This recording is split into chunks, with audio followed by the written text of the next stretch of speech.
A Nigerian adage states, a dog destined to get lost will not listen to his master's whistle. Trajectory of self-destruct.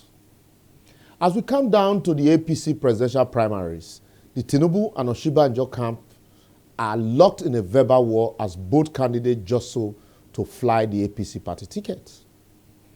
While the Tinubu camp has labeled Osinbajo a betrayer and an ingrate who is biting the finger that fed him, they have also inundated us with various versions of how Tinubu was instrumental to Osinbajo becoming the vice president of Nigeria, even though they are yet to inform us what Tinubu will do differently to solve the myriad of problems bedeviling the country, part of which were created by his candidate Buhari.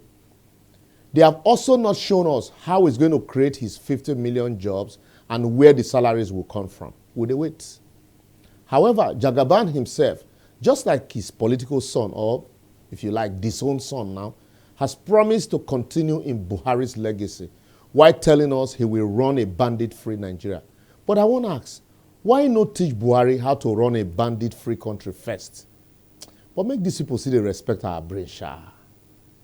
Yet, his camp is blaming Osinbajo for the current economic woes in the country, since Osinbajo is the head of the economic team of the government. But I beg, remind me again, which party Buhari and Osinbajo dey again? I beg, second base, Jare.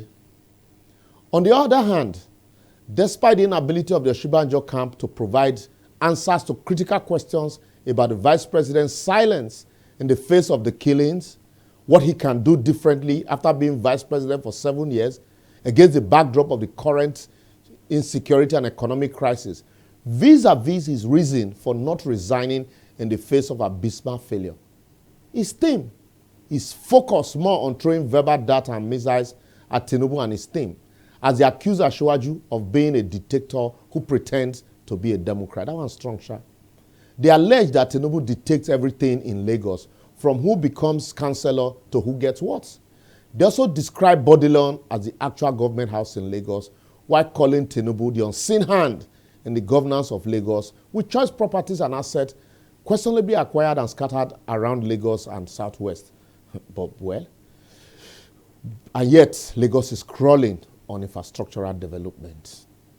In response to Tinubu's statement that he had 5 jobs offer even before graduation, the Osinbajo camp had requested to know how many of such jobs Tinubu has created in Lagos since 1999 when he became Lord of the Manor, apart from area boys and psychophancy.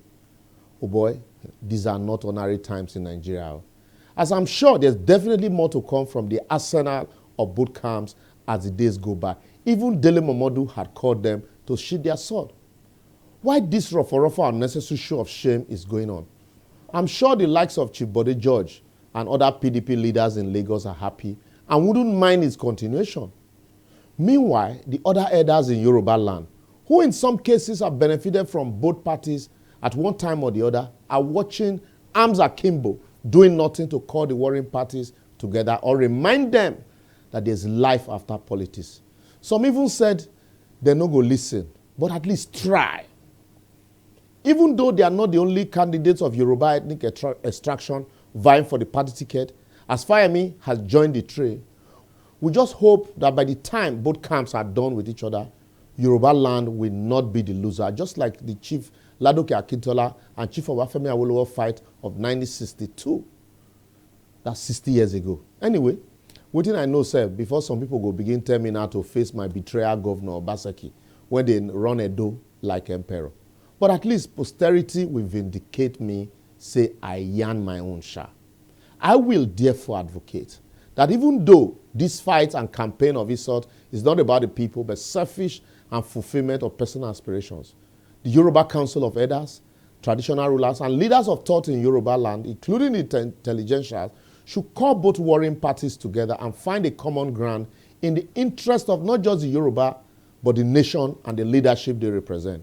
Failing which, it might further diminish the chances of both candidates to the benefit and advantage of owners of Nigeria. Apologies to Dele Momodu again. As for the youth, watch with your eyes, listen with your ears, and reason with your brain. The time to speak with your voter's card is near.